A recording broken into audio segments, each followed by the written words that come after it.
বৈষম্য বিরোধী আন্দোলনের প্রায় ১,৫০০ সন্তান তারা বুকের তাজা রক্ত ঢেলে দিয়েছে। আপনারা দেখেছেন, তাদের ছবিগুলো দেখেছেন, তার মধ্যে কিশোর এবং শিশু আছে প্রায় ৩৯ জন, তার মধ্যে আমার সন্তানও আছে। আমার একটাই সন্তান ছিল, ছেলে, আর 2টা মেয়ে, একটাই ছেলে। সেই সন্তানও আল্লাহ তাআলা নিয়ে নিয়েছেন, আলহামদুলিল্লাহ।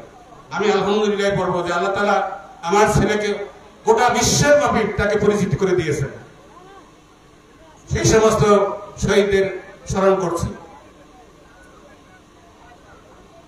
আজকে দেশ নতুন করে স্বাধীন হয়েছে, কিন্তু কেউ জানে না যে এর ভিতরে ভিতরে জামাত ইসলামী, ইসলামী ছাত্র শিবিরের ভাইরা কিভাবে রক্ত দিয়ে, কিভাবে ধীরে ধীরে সিমেন্ট গুলো দিয়ে তারা ভিত্তি করে তুলেছে। আজকে 10 তলা 20 তলার বিল্ডিং তৈরি হয়েছে। আমরা অনেকেই জানতে পারি না এটা কিভাবে সম্ভব হলো। আর পাশাপাশি এই যুবকেরা যখন বুকের তাজা রক্ত দিতে পেরেছে, বুকের তাজা রক্ত ঢেলে দেওয়ার মতো মানুষগুলো তৈরি হয়েছে, এবং তারা দেখায় দিয়েছে যে এই রক্তের বিনিময়ে, যে কোনো মূল্যের বিনিময়ে আমরা এই ফ্যাসিবাদকে আমরা ত্বরান্বিত করবই। সেই মানসিকতা থাকার কারণে আজকে বাংলাদেশ নতুন করে স্বাধীনতা হয়েছে।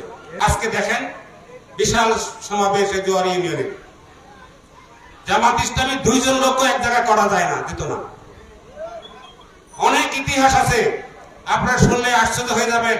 আমি জেল গেটে কোর্টে দাঁড়িয়ে আছি, আপনাদের এলাকার সেই কদম ছিলানের একটা মামলার হাজিরা দেওয়ার জন্য আমাদের ভাইরাও দাঁড়িয়ে আছেন, আমার সাথে কথা বলছে। পাশাপাশি তারা আমাকেও বলছে, ওরা বলছে যে আজকে কি হবে তাহলে। আমি বললাম কেন ভাই, কি হবে? বলছে যে আজকে তো আমরা তো 10-15 দিন থেকে গম খেতে আমরা থাকি, আজকে বৃষ্টি হচ্ছে, এখন গম খেতে তো থাকার ব্যবস্থা নাই, তাহলে আমরা কেমন করে আজকে রাতে যাপন করবো? পরবর্তীতে খবর নিয়ে দেখেছি তারা আলের মধ্যে বসে থেকে সারা রাত যাপন করেছে। এমনি করে তারা অত্যাচার নির্যাতন সহে এইরকম অবস্থা ছিল, তারা এক জায়গায় হতে পারতো না। আমাকে রাত্রি 12টার সময় ফোন আসে যে স্যার বাসা ছেড়ে দেন, এই আপনার বাসায় ঢুকলো। রাত্রি 12টার সময় আগের থেকে বলে নাই কার বাসায় যাব, রাস্তায় রাস্তায় ঘুরি, রাতের বেলা রাস্তায় ঘুরি। ঘোরার পরে 1-2 ঘন্টা পরে যখন বাসায় ফিরি তখন বাকি সময় আজান দিয়ে দেয়। এমন করে আমাদের সময়গুলো পার হয়েছে। আপনারা জানেন না, যারা ইসলামী আন্দোলন করছে, আপনারা এখানে অনেকে আছেন যারা জেলখানায় গেছেন, যারা এখানে আছেন যারা অনেকেই আছেন যারা মামলা খেয়ে তারা কত রকমের অত্যাচার নির্যাতিত হয়েছেন। এখানে অনেকেই আছে যাদেরকে হুমকি দেওয়া হয়েছে, অনেক কিছু বলা হয়েছে, চোর বাটপার থেকে শুরু করে নানান ধরনের জঙ্গি বলা হয়েছে, বিভিন্ন ধরনের বলা হয়েছে। এইগুলো বলে এই সংগঠনটাকে ক্রাশ করার জন্য চেষ্টা করেছে।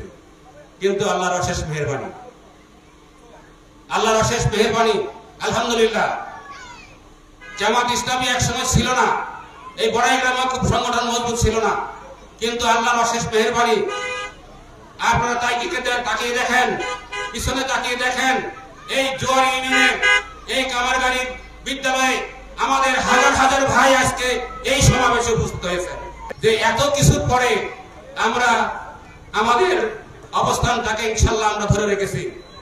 আমরা গুলি মারলো, আমরা এদিক সেদিক হয় নাই, এবং আমাদেরকে জেলখানায় নেওয়ার পরে আমরা এদিক সেদিক হয় নাই, আমরা টিকে আছি ইনশাল্লাহ। আমাদের উপরে কোনো অত্যাচার আসুক, যখনই যা আসুক, জেল আসুক, জুলুম আসুক, অত্যাচার আসুক, গুলি আসুক, যা কিছু আসুক, আমরা মাঠ ছেড়ে পালাবো না ইনশাআল্লাহ। বদরের যুদ্ধে বদরের যুদ্ধ শুরু হবে, ঠিক সেই সময় তখনকার নিয়ম ছিল মল্লযুদ্ধ আগে হতো। এই পক্ষের কয়েকজন ফিটেস্ট ব্যক্তি, এই পক্ষের কয়েকজন ফিটেস্ট ব্যক্তি, শত্রু পক্ষের মিত্র পক্ষের, 2 পক্ষের 2 শক্তি আগে টেস্ট হতো, নাস্তা হতো যে কে ভালো পারে। খেলাটা তো যেহেতু হবে, কে ভালো পারে। আল্লাহ রাসূল মদিনার আনসারদের 3 জনকে পাঠালেন। আল্লাহ রাসূলের একটা আইডিয়া ছিল যে আনসারদেরকে পাঠাবো, কারণ মক্কার কুরাইশরা আনসারদের সাথে শত্রুতা হলে কোনো আল্লাহ রাসূলের এই পাঠানো দেখে আবু জেহেল বলল, এই মুহাম্মদ, আমি তোমাদের এই মদিনার কৃষকদের সাথে আমরা ফাইট করতে রাজি নই। এরা কৃষক মানুষ, এরা কিসের যুদ্ধ জানে? এরা যুদ্ধ জানে না, এদের সাথে ফাইট নয়। আমাদের সমকক্ষ যারা আছে, আমাদের সমকক্ষ যারা আছে তাদেরকে পাঠাবো। কারণ আল্লাহ রাসূল বললেন বুঝে ফেলেছি। তখন কাকে কাকে পাঠালেন? হযরত হামজাকে পাঠালেন। এই কানে কানে আপনি ময়নার কানে কানে শুনছেন। সেই হামজাকে পাঠালেন, হযরত আলীকে পাঠালেন এবং আবু উবাইদাকে পাঠালেন। পাঠানোর পরে যুদ্ধ শুরু হয়ে গেল। হামজা এক কোপে শেষ, হযরত আলী এক কোপে শেষ। আবু উবাইদা একটু কাত হয়ে গেছিল, পরে আলী যায় মাঝখানে কেটে দিয়েছে, শেষ। ফাইট শুরু হয়ে গেল, যুদ্ধ শুরু হয়ে গেল, যুদ্ধে বিজয় লাভ করলো এবং এই রমজান মাস হওয়ার পরেও যুদ্ধে তারা বিজয় লাভ করেছিল। এমনি করে প্রত্যেক জায়গাতে ইসলামী আন্দোলনের ক্ষেত্র তৈরি হচ্ছে। আপনারা লক্ষ্য করেছেন, আমাদের 2001 সালের পরে আমরা 2 জন মন্ত্রিত্ব নিয়েছিলাম। আমাদের সম্পর্কে সাধারণভাবে একটা ধারণা ছিল যে আমরা অনেক সময় গল্প শুনেছি যে তোমরা তো সংসদে যেতে পারবে না, তোমরা সংসদে যেতে পারবে না, কারণ তোমরা পান খাও, পানের পিক দিয়ে সংসদ মাখাবে, অতটাই তোমরা সংসদ। এইরকম ধারণা করতে যে তারা জামাত ইসলামী আবার সংসদে যাবে। তারা শেষ মেহেরবানি, আপনারা যারা বক্তব্য শুনেছেন, মাওলানা মতিউর রহমান নিজামী যখন বক্তব্য দিত, আপনারা তার বক্তব্য শুনলে আশ্চর্য হয়ে যাবেন। এবং শুধু তাই নয়, আল্লামা সাইদি সাহেব যখন বক্তব্য দেয়, তিন পদ নীরবতা, সবাই আশ্চর্য হয়ে যায়। এই বক্তব্য, এই যোগ্যতা তারা কোথা থেকে পেল?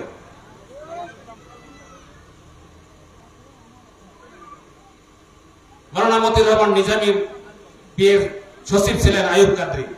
যখন তাকে শুভেচ্ছা জানানোর জন্য প্রথম দিন, মন্ত্রী হওয়ার পর প্রথম দিন যখন অফিসে বসবে, তাকে সম্বর্ধনা দিতে হয়। আইয়ুব কাদরী তার কাছ থেকে বিদায় নিলেন, মানে ছুটি নিয়ে নিয়েছেন যে এই রাজাকার মন্ত্রীকে আমি সম্বর্ধনা দিব না, এই রাজাকার মন্ত্রীকে আমরা সম্বর্ধনা দিব না। তাহলে উনি ছুটি নিয়েছেন 3 দিনের। ছুটি নেওয়ার পরে ফিরে আসলেন, ফিরে আসার পরে ফাইল নোট দেওয়ার কাজ করা শুরু করলেন এবং দেখা গেল আইয়ুব কাদরী 1 সপ্তাহ না যেতেই তার ফাইল নোট দেওয়া, তার কাজ করা, তার যোগ্যতা, তার আচরণ, তার সবকিছু এমন ভাবে প্রতিভাত হয়েছে, কাদরীর কাছে প্রকাশিত হয়ে গেছে যে এরা তো আসলে সোনার মানুষ। এরা শুধু তাই না, এরা এদের যোগ্যতা কোথা থেকে আসলো, এত যোগ্যতা? এই কারণে শেখ বলল যে স্যার আপনার সাথে আমার একটু কথা আছে। হ্যাঁ বলেন। আমি সিটকারিটা আটকাই দিতে চাই। দেন, আটকে দেন। আটকে দেওয়া বলছে স্যার আমার ভুল হয়ে গেছে, আমি আপনাদেরকে সম্পর্কে আন্ডার এস্টিমেট করতাম, আপনারা যে দেশ চালাতে পারবেন, মন্ত্রিত্ব নিতে পারবেন, এটা আমার কোনো ধারণাই ছিল না। তাহলে আমাকে একটু কাফার আদায় করার সুযোগ দেবেন। আপনি এই মন্ত্রণালয়ে আছেন, যদি কখনো মন্ত্রণালয় চেঞ্জ করেন, আমার চাকরি জীবনটা আপনার আন্ডারে থেকে কাজ করে আমি আমার এই কাফার আদায় করতে চাই। আপনাকে যে আমি অপমান করেছি, এই অপমানের স্বাদ আমি বদলা আমি নিজেই নিজেকে নিতে চাই, আমাকে সেই সুযোগটা করে দেবেন। এবং আইয়ুব কাদরী এবং মাওলানা মতিউর রহমান নিজামী যতক্ষণ মন্ত্রী ছিলেন, আইয়ুব কাদরীর চাকরি ছিল, তাকে তার আন্ডারেই চাকরি করাইছেন এবং এই কাজটি করেছেন। যদি তাই হয়ে থাকে, আমাদের মন্ত্রিত্বের এই অবস্থা, তারা 2 জন মন্ত্রী ছিলেন, আপনার বক্তব্য শুনেছেন, তারা 2 জন মন্ত্রী 2 টাকা দুর্নীতি তারা খুঁজে পায় নাই, কাউকে কোথাও থেকে খুঁজে পায় নাই, এমনি করে। এবং আরেকটা তথ্য আপনাদেরকে দেই, একজন মন্ত্রী গিয়েছিলেন অন্য দলে, আমি নাম বলবো না, ওই দলের প্রধান বলছেন যে একজন মন্ত্রী গিয়েছিলেন চট্টগ্রামে সফরে, এসে ভাউচার দিয়েছেন 1.5 লক্ষ টাকা। আর আমাদের নিজামীও গিয়েছিলেন, সেখানে ভাউচার দিয়েছেন 15,000 টাকা। এখন এইটা দেখার পর প্রধানমন্ত্রী বলে ফেললেন এইরকম কি করে সম্ভব? এরকম যদি আমার হাতে 10টা মন্ত্রী থাকতো, তাহলে আমি গোটা বাংলাদেশ মাঠ করে দিতে পারতাম। আমাদের ফিটনেস নিয়ে কোনো কথা বলার কোনো সুযোগ নাই। আমাদের কাছে যে ধারণা আছে, প্রশাসন থেকে শুরু করে দেশের সাধারণ আপামর জনতা সকলেই আইডিয়া করতেছে জামাত ইসলামী ক্ষমতায় যাবে ইনশাআল্লাহ। যদি তাই হয়, আমরাই সেভাবে উপযুক্ত আছে কিনা নিজেদের পর্যালোচনা আমাদেরকে সেভাবে করতে হবে। আমরা আছে কিনা তার প্রমাণ তো আমরা দিয়েছি। আমরা মন্ত্রিত্ব পেয়েছি 91 সালে, মন্ত্রিত্ব পেয়েছি 2001 সালে, মন্ত্রিত্ব পেয়েছি 5 সালে। এইভাবে আমরা যেখানে প্রত্যেক জায়গাতে এমপি মন্ত্রী পেয়েছি এবং উপজেলার চেয়ারম্যান থেকে শুরু করে বিভিন্ন জায়গাতে আমরা বিভিন্ন মেম্বার চেয়ারম্যান পেয়েছি, সব জায়গাতে আমরা প্রমাণ দিয়েছি আমরা ফিট। একটা গণজোয়ার তৈরি হয়েছে আলহামদুলিল্লাহ। এই গণজোয়ারের কারণে আমাদেরকে এই অবস্থায় কি করতে হবে, এই জিনিসটা আমাদেরকে অবশ্যই চিন্তা করতে হবে যে আমরা এখন কি অবস্থায় আমরা করা উচিত। আমাদের ভিতরে ধারণা আছে নামাজ পড়তে হবে, নামাজটা হচ্ছে ইসলামের মূল চাবিকাঠি, নামাজ চাবিকাঠি, এবং নামাজটা হচ্ছে স্তম্ভের একটা সবচেয়ে বড় স্তম্ভ। রোজাও আছে, এটা আমরা পালন করি, যাকাত আছে, এটাও আমরা পালন করি, হজ আছে, সেটাও আমরা করি।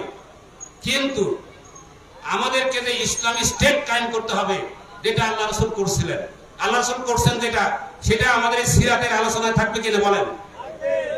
আল্লাহ রাসূল তার সিরাত হচ্ছে মক্কা মদিনায় এবং পৃথিবীর বুকে ইসলামী রাষ্ট্র ছিল না, সেখানে উনি এসে ইসলামী রাষ্ট্র কায়েম করলেন। প্রথমে মক্কায় দাওয়াত দিলেন, তারা কবুল করলো না।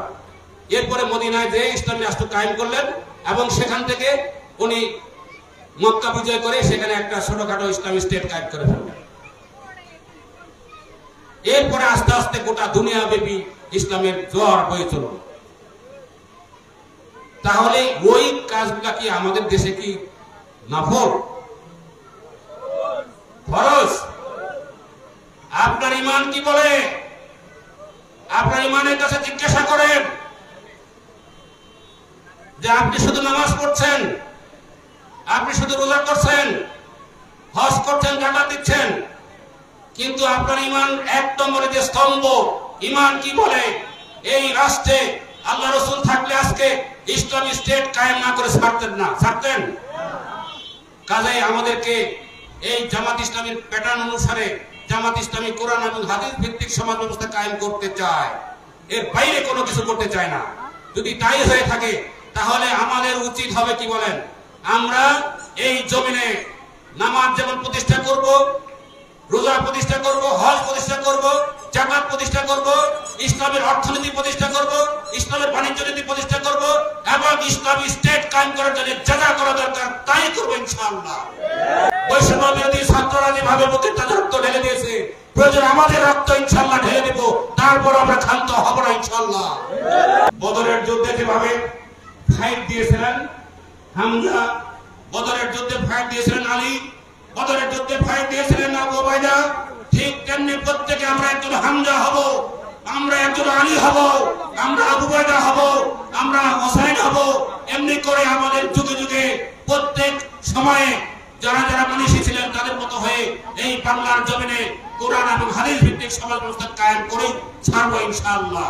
কোরআন এবং হাদিস যে যা বলা হয়েছে তা অন্যান্য হুজুররাও বলে, তারপরে অনেক দলের লোকেরাও বলে, কিন্তু ইসলামী স্টেট কায়েম করার জন্য আল্লাহ রাসূল যে প্যাটার্নে সমাজ ব্যবস্থা কায়েম করেছেন এই কথাগুলো তারা বলে না, যার কারণে আমাদের ভিতরে একটা বিভ্রান্তি হয়ে আছে।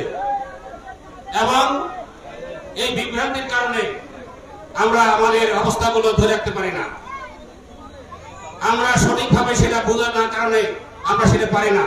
এক ব্যক্তি হজে গেছে, হজে যাওয়ার পরে হজ থেকে ফিরে এসে বলছে ওই আরবে সব আরবি দিয়ে কথা বলে, কিন্তু শুধু 2 বার মাঝে মধ্যে 5 বার আযান দেয় বাংলায়, আর সূরা আলহামদু সূরা পড়ে বাংলায়, এছাড়া সব আরবি। তার মানে ওনারা যা বুঝে, উনি যা বুঝেছেন, পড়াশোনা করেছেন, এর বাইরে কিচ্ছু জানে না। তার মানে আমাদের ভিতরে কোরআন এবং হাদিসের আয়াতগুলো না থাকার কারণে এবং এই যে সিস্টেম চালু করা হয়েছে এবং কোরআন এবং হাদিস বুঝে নিজেকে চলার যে সিস্টেম, এটা আমাদের ভিতর নাই। এই জন্য আমি অনুরোধ করব, জামাত ইসলামী নামক একটা বিশ্ববিদ্যালয়ে আপনারা ভর্তি হয়েছেন, এখন আপনারা সেখানকার পড়াশোনা করবেন এবং আমরা যে বক্তব্যগুলো দিয়েছি অনুরূপ মানসিকতা তৈরি হয়ে গ্রামে গঞ্জে প্রান্তরে প্রান্তরে আপনারা প্রত্যেক বাড়িতে বাড়িতে মসজিদে মসজিদে আপনারা জামাতের দাওয়াত পৌঁছে দিবেন। আমরা ইনশাআল্লাহ আগামী দিনে যেভাবে বৈষম্য বিরোধী আন্দোলনের এই প্রেক্ষাপটে যারা পালিয়ে গেছে, অনেকে বলে যে আমরা পালাই নাই, তা আমার বক্তব্য হচ্ছে যে এদেশের প্রধানমন্ত্রী পালিয়ে গেছে, আপনি পালাননি মানে? যারা বাড়ি ঘর করেছেন, কোটি কোটি টাকা তৈরি করেছেন, এখন একজন হারিকেন নিয়ে খুঁজে পাওয়া যাচ্ছে না, তাহলে আপনারা কোথায় গেলেন ভাই?